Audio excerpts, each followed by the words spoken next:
Conference کے ایجنڈے میں 7 آئٹمز ہیں۔ پہلا، حکومتی ورک رپورٹ کا جائزہ۔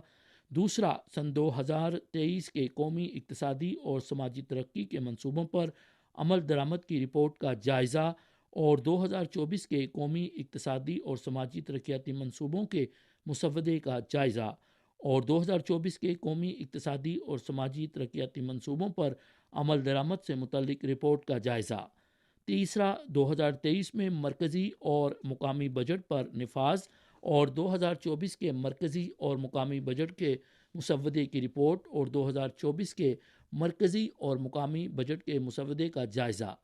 چوتھا، قومی عوامی کانگریس کی قائمہ کمیٹی کی جانب سے تجویز کردہ چین کی ریاستی کونسل کے نامیاتی قانون نامی بل کا جائزہ۔ پانچواں، قومی عوامی کانگریس کی قائمہ کمیٹی کی ورک رپورٹ کا جائزہ۔ چھٹا، سپریم عوامی عدالت کی ورک رپورٹ کا جائزہ اور